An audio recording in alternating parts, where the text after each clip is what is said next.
No, I want to start posting now. Mark can do. Yeah, do Basadison. I think I will do today. Hey, Commando, they want it to be on the portal. There, I'll send Dubani everything. I think I was supposed to be yesterday, but I'm busy. When my assignment, yeah, I'll set one. Lerolo, if not today, tomorrow, but I'll have to make sure that can organize. Kuko nakasina kaga tinaba mochi drop, but anyway, let me. Yeah, to go to Mizaya. It's 2 weeks. No, not that listen to person. If I'm going to send Ukoko, despite the fact that I'll be able to send. Okay, let's just let today.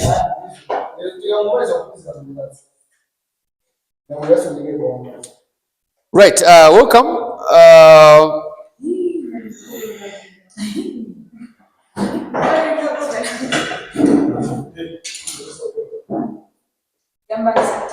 Yes, but also we must be reminded, guys, that we're being recorded. So, yeah. I want to do a recap. I'll start with a recap of what we covered when you're not there, but I'll not necessarily cover everything in detail, but I'll just go through issues.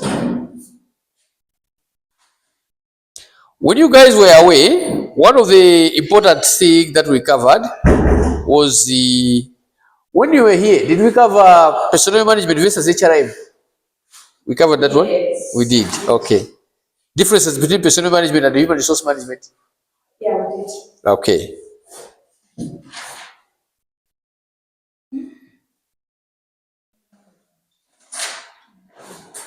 Human resource roles, policies and strategies and plans. Okay. So what we'll do, I taught this to your colleagues. So since you're not here, I can take an advantage of just covering them so that at least you're all on the same page. Yes. Just want to make sure that this is properly. I don't want it. I don't want to fall down because of this.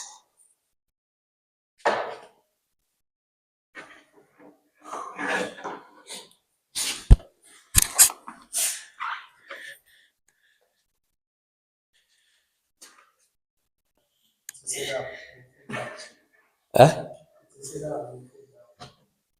Oh, fall down? Yeah, but at least I have to do this. If I do this better.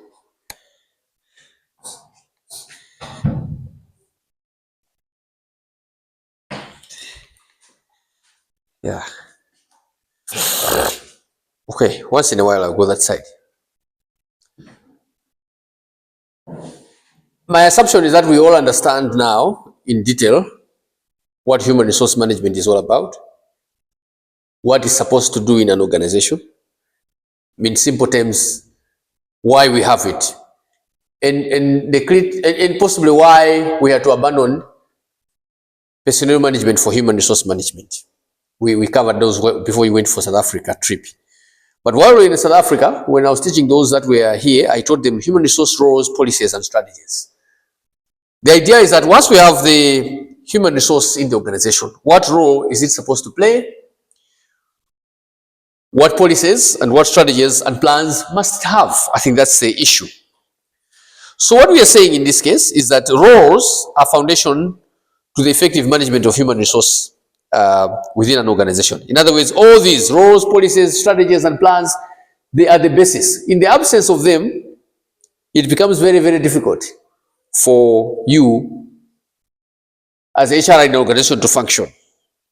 When you've got roles, policies, and strategies and plans, they ensure that the organization attracts, develops, and retains the talent necessary to achieve its strategic goals while maintaining compliance with legal requirements and fostering positive work environment.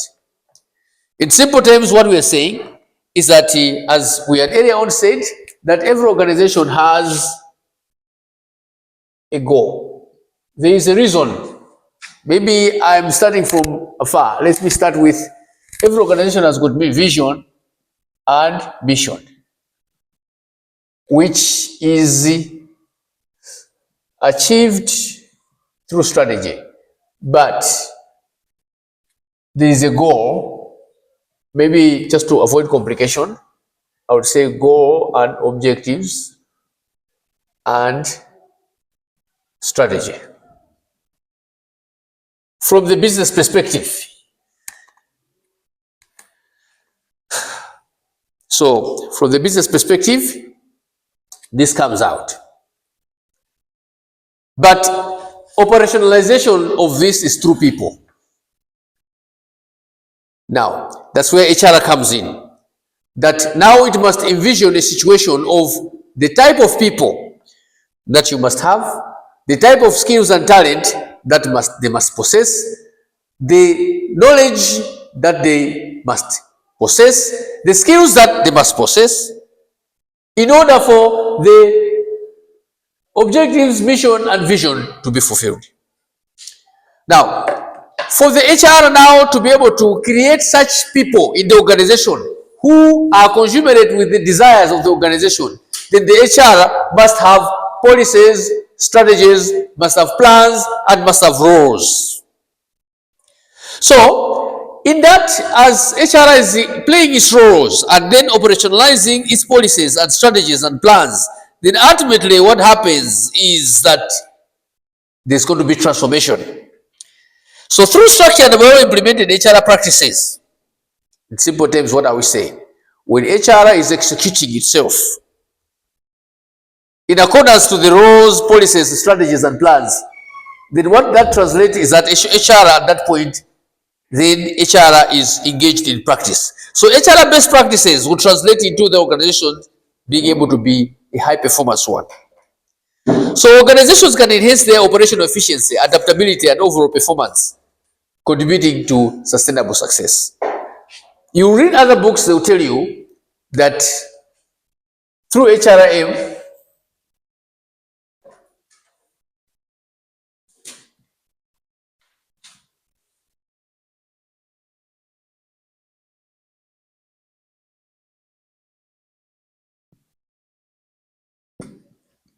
high performance.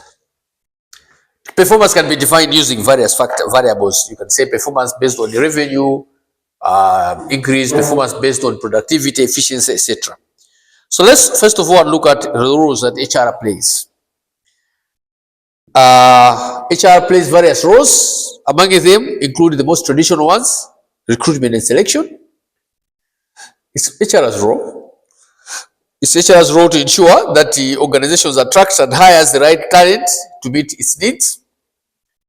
Training and development remains a role that HR plays, providing employees with necessary skills and knowledge to perform their roles effectively and to develop their careers. There can be a long list of roles. There can be a long list of them, but now let's look at policies.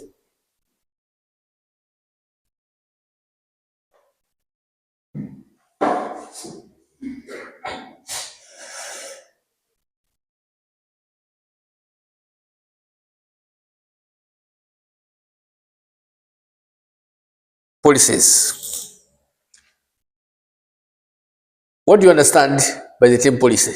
Maybe you can Google. I don't have a problem if you Google. Policy. I just want us to make sure that we are on the same page. Policy. What do policies do? Regulations. Yeah, guidelines to, not necessarily regulations, but guidelines to the guide managers in making decisions, isn't it? Okay, what you want to create is some guidelines. If I'm going to make decisions, but my decisions are guided by what? So the absence of policy provides unlimited freedom for managers to make any type of decisions, some of which may not be as important and supportive to that organization in the context. So to create a basis through which managers are going to be sure that the decisions that are making are good decisions, you provide for policies. So in this case, you've got HR policies. They provide framework for managing employees. But critical to policies is to make sure that when you are managing employees, you are always and always indeed mindful of the following: consistency and fairness, legal compliance, guidance, and conflict resolutions. You want an organization to be a very good place to be. An organization being a community where people come in and go on a daily basis, and you realize that we spend more time at the organizations than at home. You go to the organizations early morning, you don't go for late in the afternoon. Some organizations you go 5 days a week, but some of them you go 6 days a week. And there could also be some additional work that might be required, which may require you to go to organizations even in days like holiday days, sometimes even Saturdays and Sundays. Now, such place where you spend most of your time should not be a hell. It must be a place where you are happy, and it must be a place where there is limited grumbling, backbiting, and whatever, which can be caused by unfair practices. But at the same time, because you're dealing with people, you would like to make sure that all your dealings with them is consistent with the requirements of the law of that land. So that's why we are saying that policies will guide the following: consistency and fairness. Establishing clear guidelines that ensure all employees are treated equally, reducing the risk of discrimination and favoritism. Legal compliance. You want to help the organization adhere to employment laws and regulations. It means your policies, there will be a policy, for example, there will be a policy for recruitment, policy for dismissal, policy for retirement, policy for promotion, policy for training, policy. Why would you have all those policies? Those policies would mean that you have to make decisions that are in line in that policy. Now, that's where now HR plays a role. It examines and analyzes all these policies to ensure the extent to which the decisions that are going to be made out of the guidance of those policies will be consistent with the requirement of the organization's mission, vision, goals, objectives, and strategy. That's one of the things that you're seriously going to be able to look into at that point. Policies will provide guidance, providing employees and managers with reference points of acceptable behavior and procedures.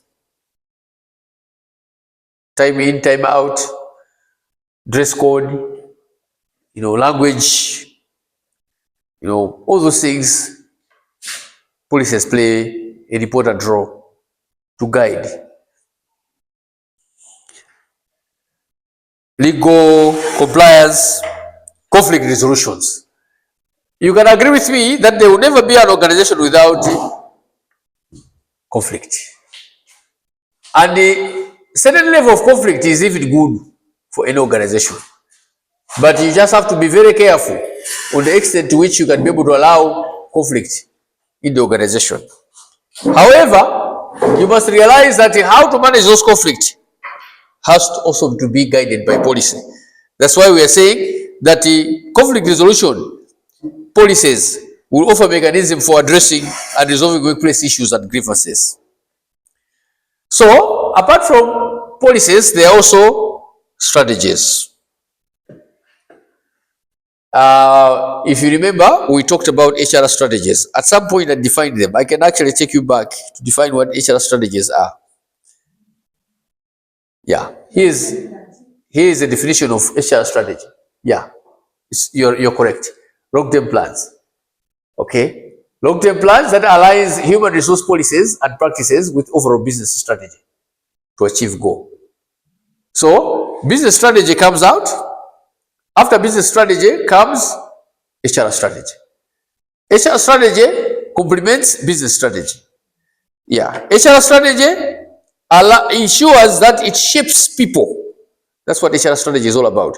Shaping, transforming the human resource to be in line with the demands of the strategy. At some point, we're going to be able to discuss about organization culture. You realize that there are some times where an organization cannot manage to achieve its plan purely on the basis of the culture of the people. Under those circumstances, what might be very critical is cultural transformation. And cultural transformation, to be successful, would require HR to come up with a suitable strategy to achieve such kind of an arrangement.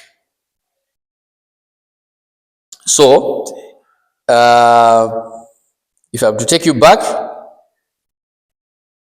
you see that these are the things that you do. Okay? Business goals, alignment. This one is also very critical. Talent management. I can give you an example.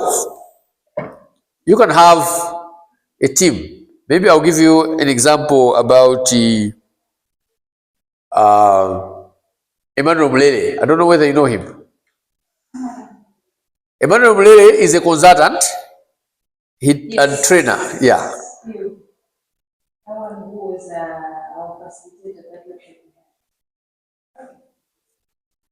He trains people on teamwork. Okay. He does teamwork, group, what we say, team building, whatever. He does so many things. No, not light bulb. Yeah.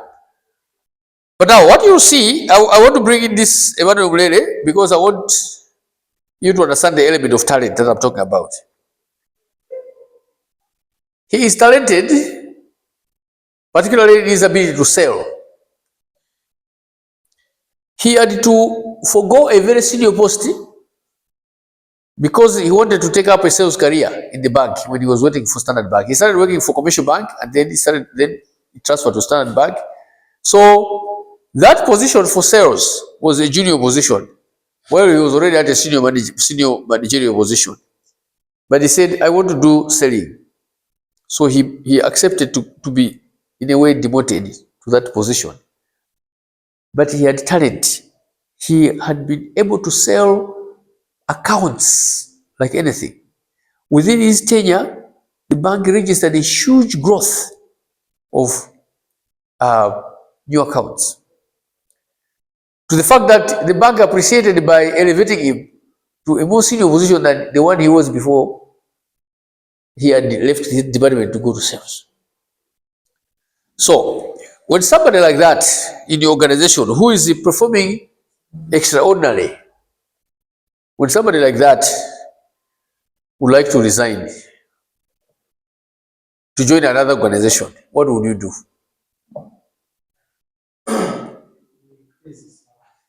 Yeah, now you find that you may not just increase salaries willy and nilly because you've got a salary structure that guides you on salary increment. Okay, so you've got a salary structure that guides you on salary increment. Okay, so I know you can innovate, find a means through which you can be able to attract these people to stay. You can innovate. Yeah, but you cannot easily just change the structure. Okay, but you can play around. All I'm trying to say, or sometimes you can say, you can advise to say, let's change certain policies that are going to make us lose more people. Why? Because most of these people that we are likely going to lose have got talent that we need in this organization. And sometimes you can identify the most talented and give the special offer than the rest because they have got good talent. Yeah. So, all I'm saying is, HR is one that has to play that role.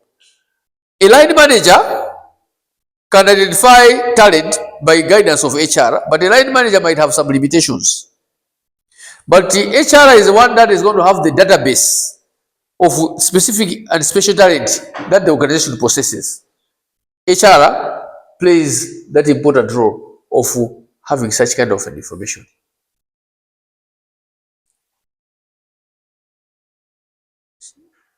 Say, for example, an organization has to undergo through change.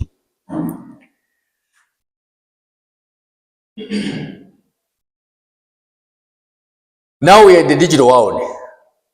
So you're saying for us to be able to achieve our mission and vision, let's go digital.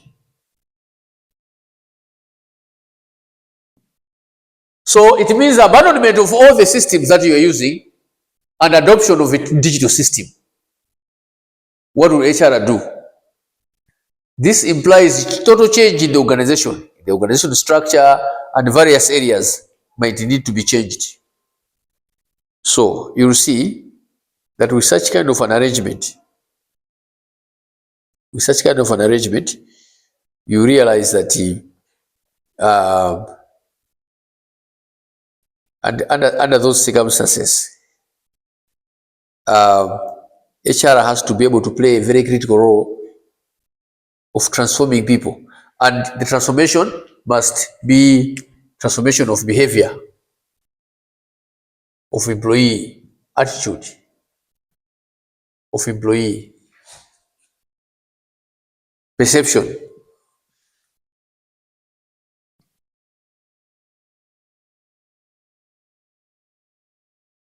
All those things have to be, perceptions, attitude, those things require change.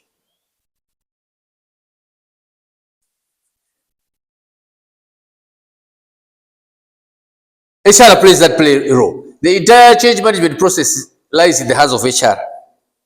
Workforce planning, anticipation of future staffing needs, developing plans to meet those needs, ensuring the organization has the right people in place at the right time.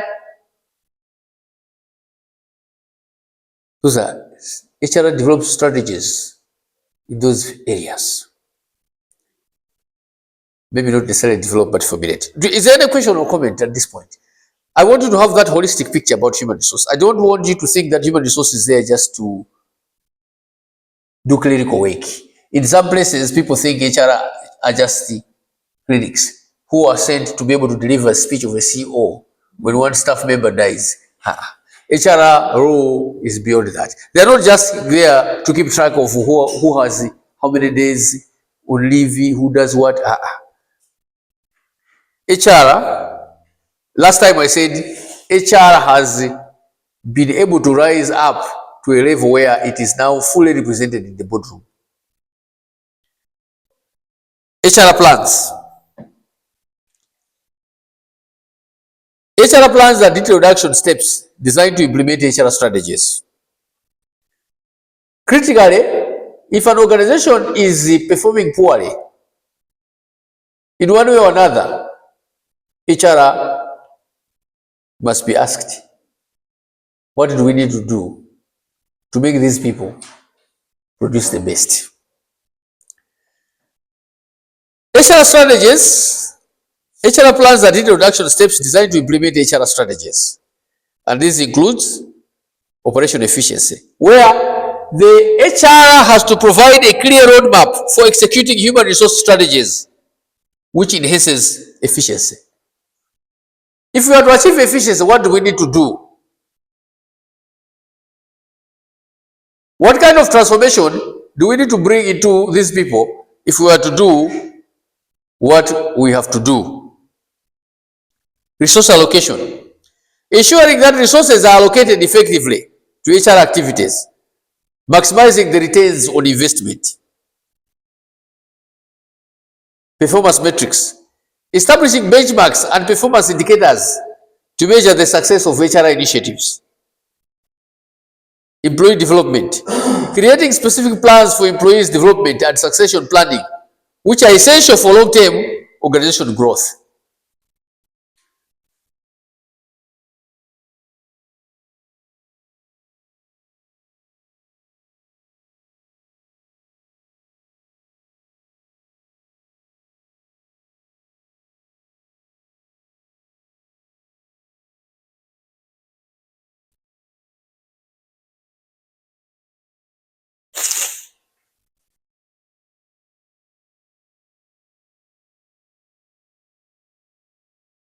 So is HR important? What do you think?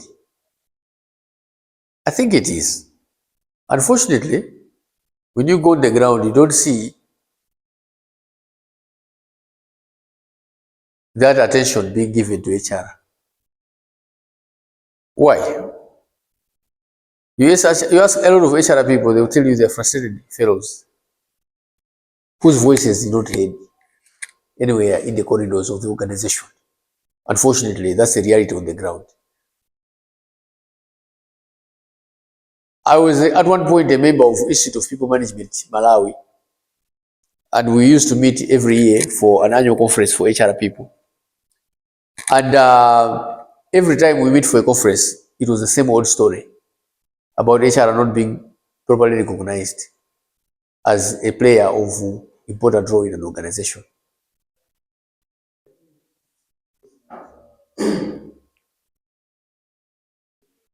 It's different in other departments. Simon is exactly what you can do.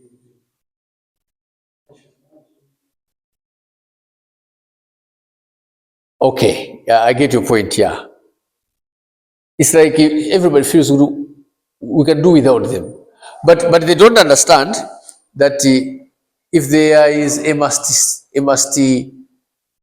not avoid the department is HR. Why? Because every organization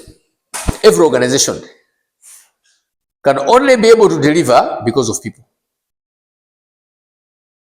Minus people, it will just be buildings. Let's say, look at this school. It has got very nice infrastructure. Upstairs are classrooms. But minus the HR, the people, the lecturers, what will happen? It's the same. You go to a factory in Kaningo. They can have heavy machinery and everything, but minus the people that come into, it's nothing. So I know because HR traditionally came late into the organizations. Its concepts, ideas, and philosophies came late. When at that point, certain level of strides in the attaining efficiency had been made, there is still a school of thought in other people that you can still be able to achieve a lot by either pressing people, creating tough rules for them to comply. But you must realize that you can only hold on to that when you don't have heavy competition. Heavy competition, particularly in both terms. Heavy competition in terms of labor market. If there is more demand for labor than supply, you as an organization will be forced to adhere to best HR practices.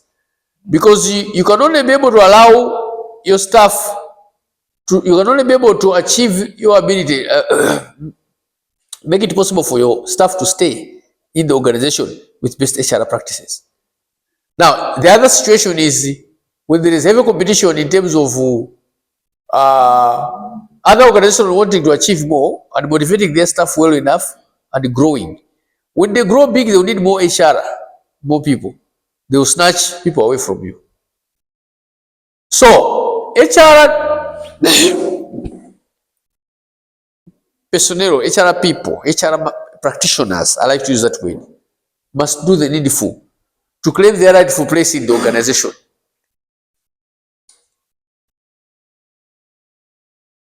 HR plans are detailed actions. We've looked at this one. Come up with plans for resource allocation, come up with plans for establishing benchmarks and performance indicators to measure success of HR initiatives, employee development, creating specific plans for employee development and succession planning, which are essential for long-term organizational growth.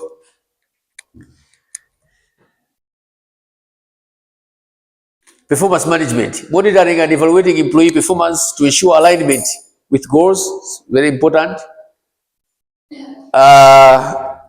This one is very important.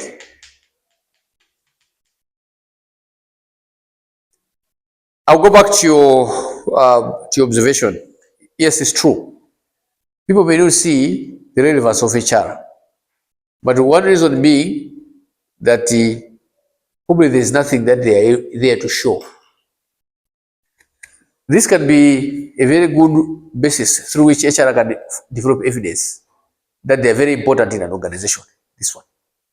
If HR is going to be able to establish benchmark performance indicators and measure the success of HR initiatives, if they are going to be able to provide a report that shows strides that have been made that year, and that provide evidence to the fact that the efficiency of that year, which has translated into high performance, relating to high profitability, has been as a result of the following initiatives. We at HR, this is what we did, which translated into the following motion. And this motion translated into superior performance of our employee because of this initiative. Today we are talking about getting 50 million profit net because we were able to do the following for our staff. That's what we're looking at here. That's what we're looking at.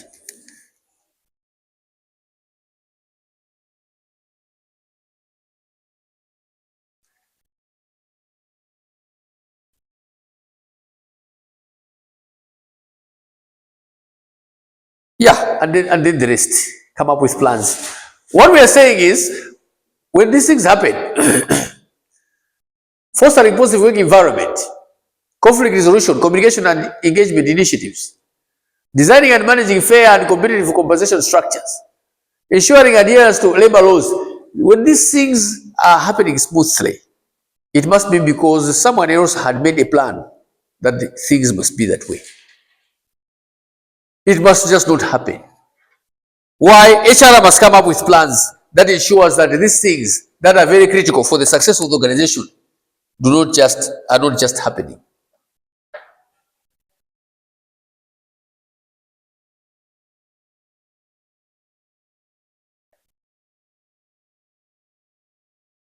Let's have examples of policies.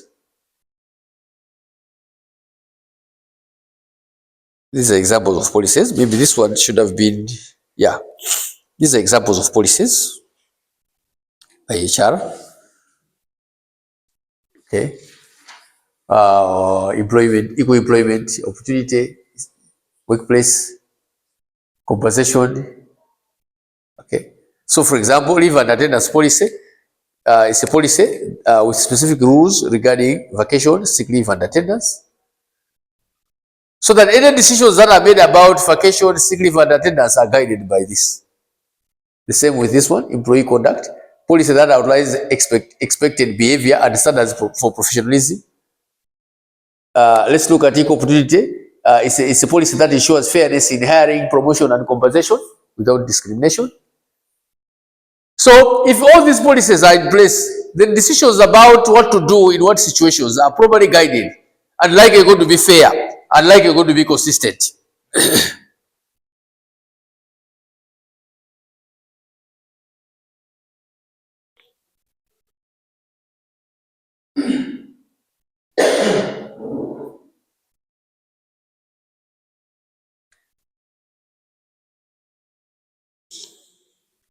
Let's look at other additional policies. Examples: performance management policy, where you have detailed procedure for evaluating and improving employee performance. Training and development policy, encouraging continuous learning and development opportunities for employees. Training and development policies that encourages continuous learning and development opportunities for employees. Let's look at examples of HR strategies. Examples of HR strategies include strategy on talent acquisition, strategy on employee engagement, strategy on leadership development. For example, strategy for talent acquisition, you're developing proactive recruitment strategy to attract top talent. Engagement, you're enhancing employee commitment and motivation.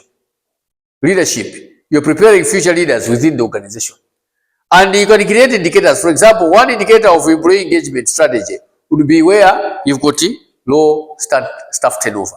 When you've got a situation where in one organization, every month you've got 3, 4, 5 people leaving, it's an indicator of something is wrong. That's an indicator that something is wrong.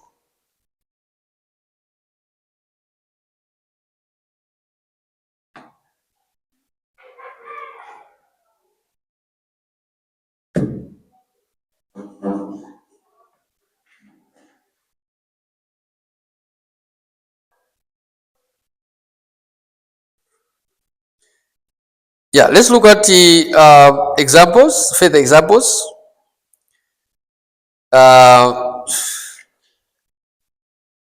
These are business strategies. This one is a business strategy. This one is a business strategy. This one is a business strategy. Okay. So let's look at how they are linked with HR strategy.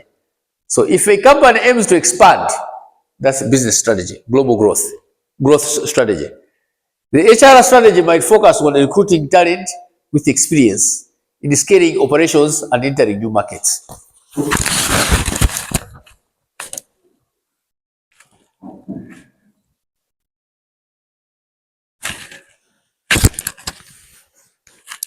Cost leadership strategy.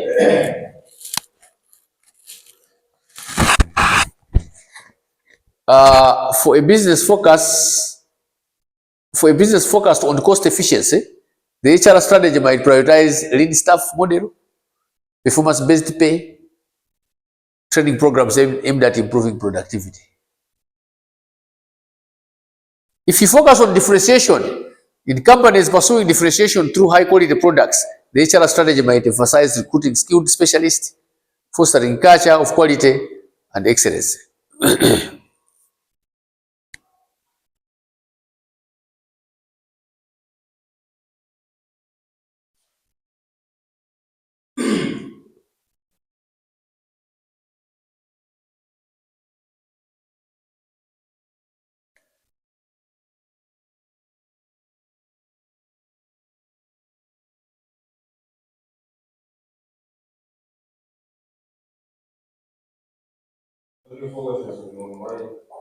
Why is it focusing on HR plan and Which one? Which one are you talking about? even the growth strategy? Yes. If the company is expanded, Uh-huh. HR might focus on giving time to Uh-huh. speak.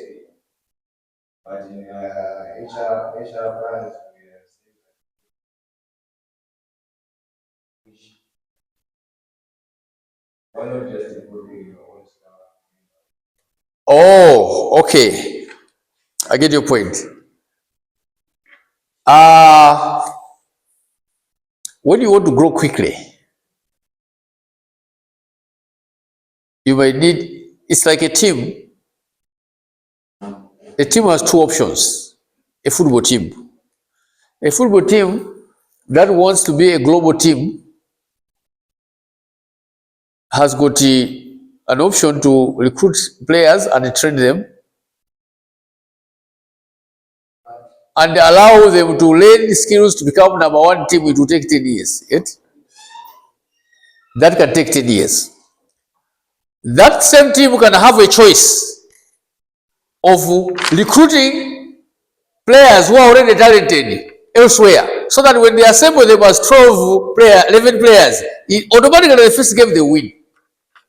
And within that season, they become number one. Wait, This is into HR, eh?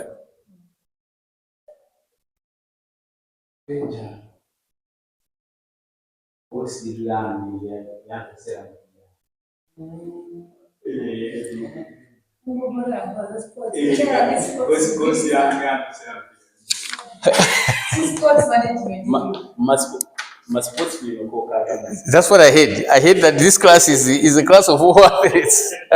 Actually, it's that. That's what has saved the class. They were still not in agreement in terms of whether why should we not maintain 3 to 5? When I mentioned that you guys are doing sports, initially it was but eventually they realized that all of them were athletes. Okay. Yeah. So where do you guys train? Which is it? Babino? So when are you inviting me for training? I'm a basketball coach myself. I used to coach Campus College of Nursing long time ago. Basketball.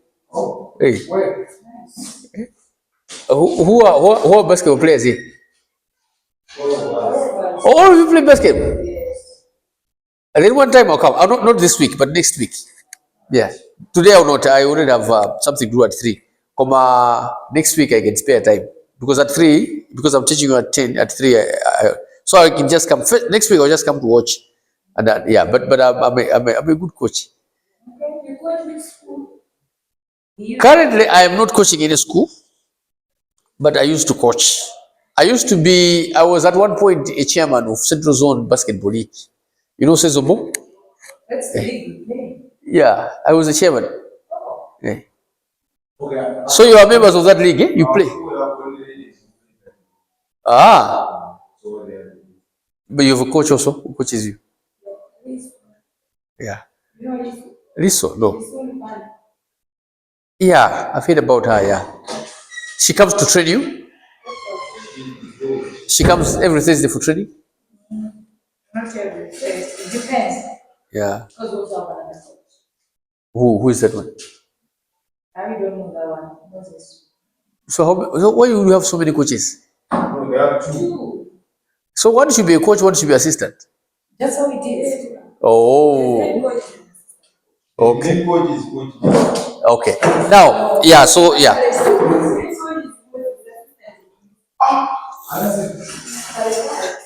Okay.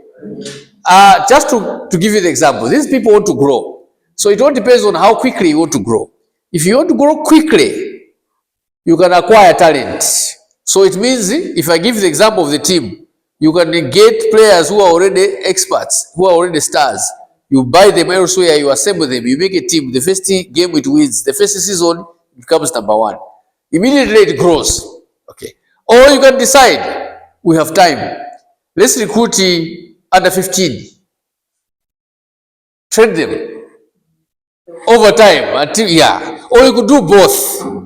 You recruit talent to grow quickly, but on the parallel, you're also training these ones to grow so that they replace this. I want to give you that example.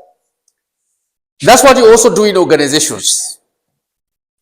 We're not saying that it is a rule that whenever you're engaged in growth strategy, you have to recruit talent outside.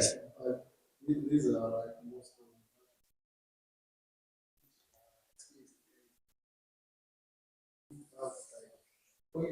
Yes, I'll tell you why. Profit-oriented businesses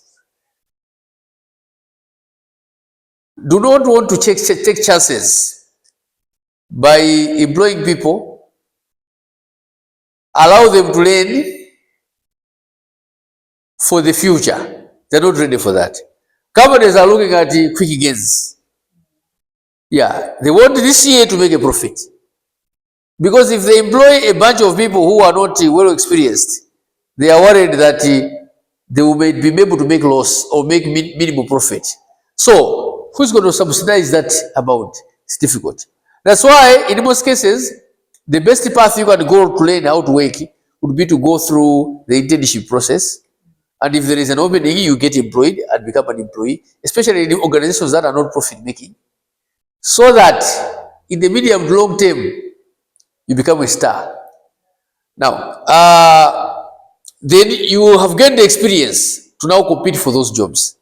You cannot compete for high-paying jobs and lucrative jobs straight from school unless you have a special talent. In the absence of such a talent, it will not be possible. I have someone I know, her name is Tema. She runs her consultancy company called Marketing Machine. Now, Tema, I think Kumwenda or thereabout. She always makes presentations to students.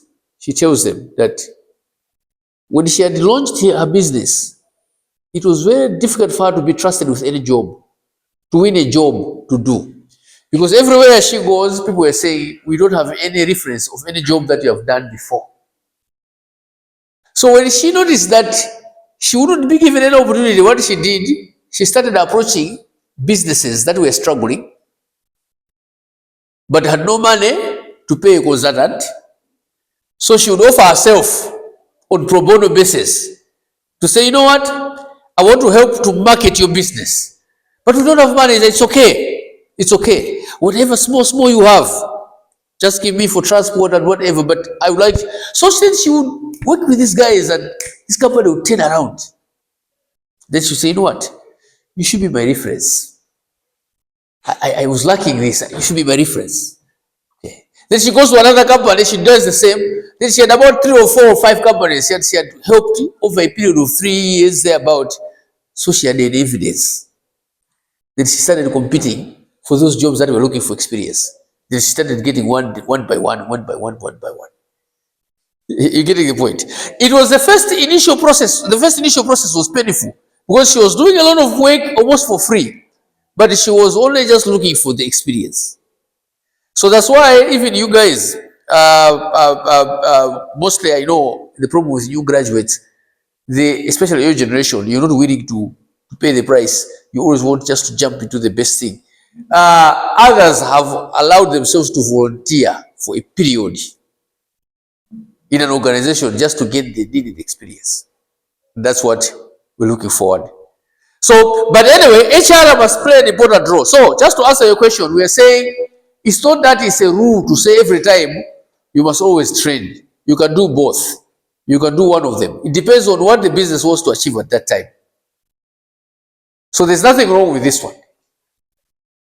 But the most common approach, because currently the operating environment is very, very tight, and most companies are interested in the immediate profit and supernormal profit, the direction now has moved to seeking talent.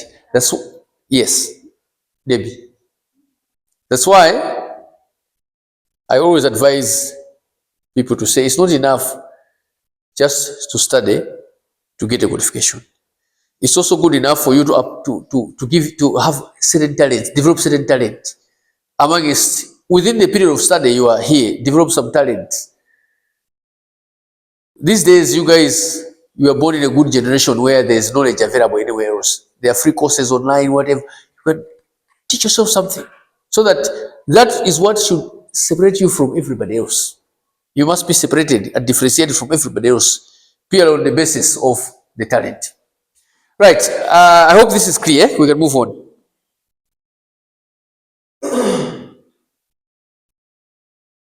Yeah, this one I think I can skip it. I can skip this one. Yeah.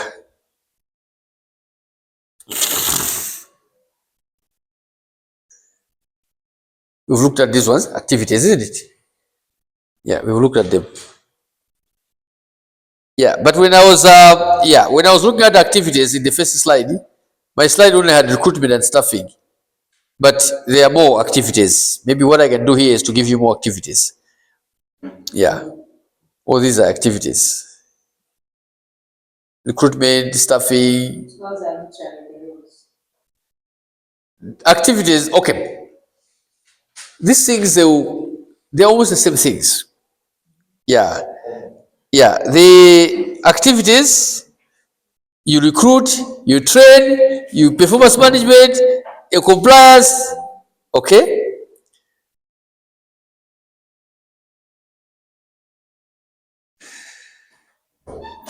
Roles. Okay. Okay. There are roles you play. Okay. We mentioned them. There are activities you play. But you find that they're almost the same things, but there are some slight differences. But within the activities, there are some activities that are specialists. There are some activities that are general. So let's look at general activities. Okay. These are what I would call general activities. Recruitment, you engage in job analysis and designs, talent acquisition, onboarding, ensuring new hires are effectively integrated, training and development, orientation programs, skill development, career development, okay, performance management, compensation and benefits, employee relations, compliance, different activities. But they are now specialist activities. You see that they're the same that we mentioned. Only here, the difference is, at talent acquisition, you're looking at strategic sourcing. Okay, let's see the difference. I want you to see the difference. The general activities, talent acquisition. Okay, these are specialist activities.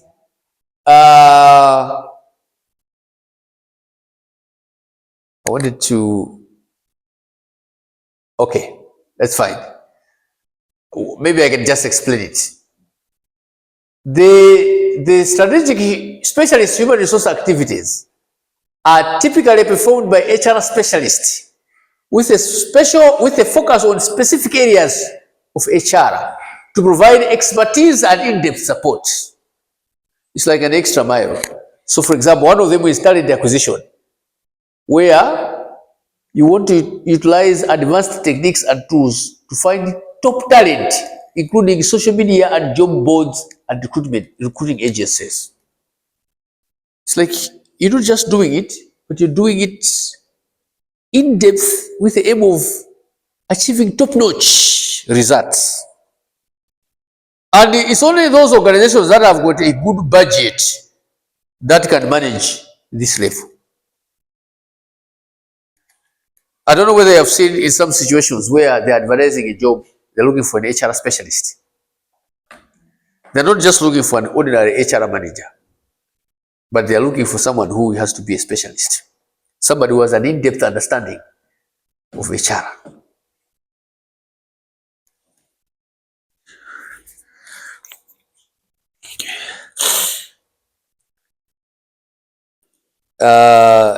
If you are looking at HR activities in learning and development specialists, you are identifying gaps in employees' skills and knowledge and designing training programs to address this. Yes.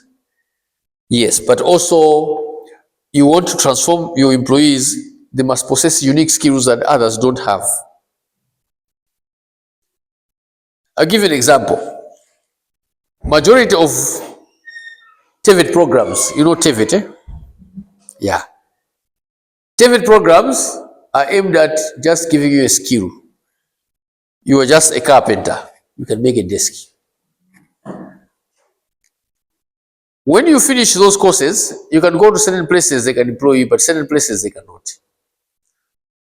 Once you join them, they say, you know how to do carpentry? Yes, but we want you to become one of the best carpenters. So they will sharpen you to be able to produce a very distinguished table, a very different one. You have attained a certain level of competency than just ordinary desk making. When you reach a point where your competence level is to that high notch, it means you have reached the specialist component. So, specialist HR activities are those that are aimed at transforming employees or whatever activities of HR you're doing.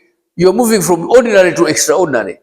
We call them distinctiveness. You're looking at distinctiveness. Distinctive, you're trying to build capabilities that are distinctive in employees.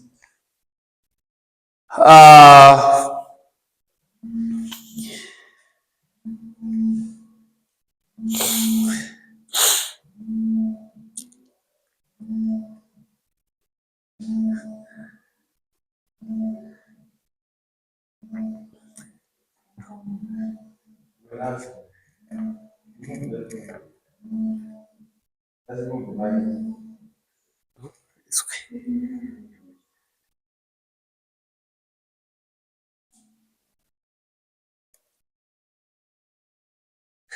Okay. Yes. Maybe if there's any question before we go to international human resource management.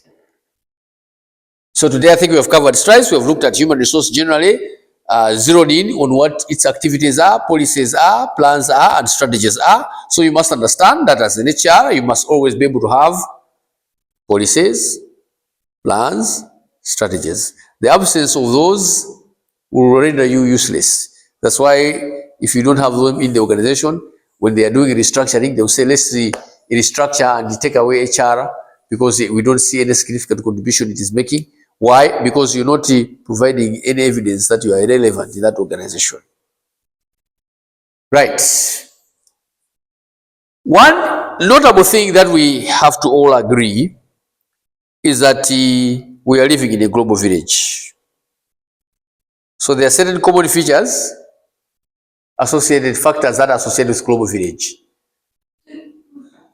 You can no longer just rely on recruitment of people from one locality. Organizations are now connected. You can have multiple branches across the world. You can be operating in Malawi, but you realize that you have a branch in Zambia. Let's look at Standard Bank. Let's look at this new bank that has come on the block. What do we call it? No. Centenary. Yeah. Centenary Bank is a bank that originated in Uganda, isn't it? But it has found its way in Malawi. ShopRite. You find it in South Africa. Where else do you find it? In Malawi. Where else do you find it? Zambia. Where else do you find it? Tanzania. In Kampala, Uganda, you find ShopRite. You know, Airtel. It's a company owned by an Indian, Mo Ibrahim, isn't it?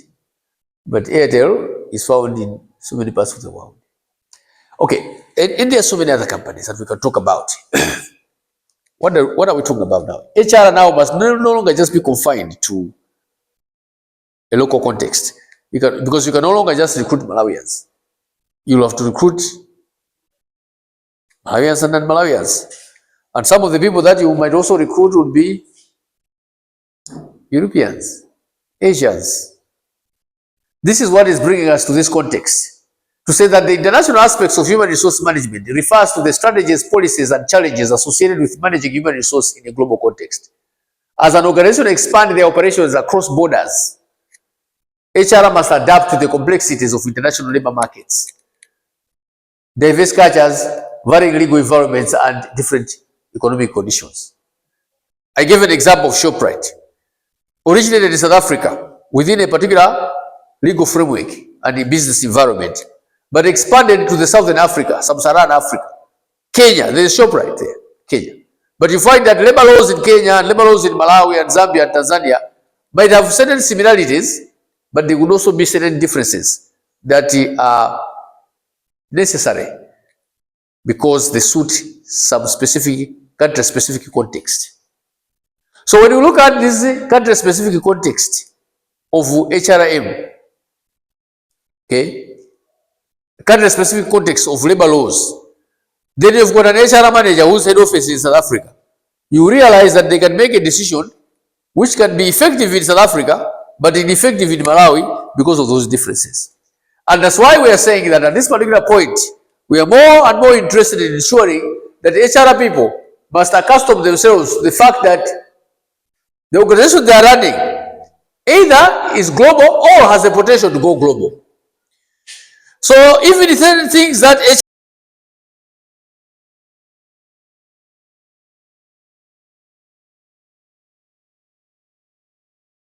HR must now work towards ensuring that they can recruit anywhere else. You can recruit from Kenya, Tanzania, Zambia.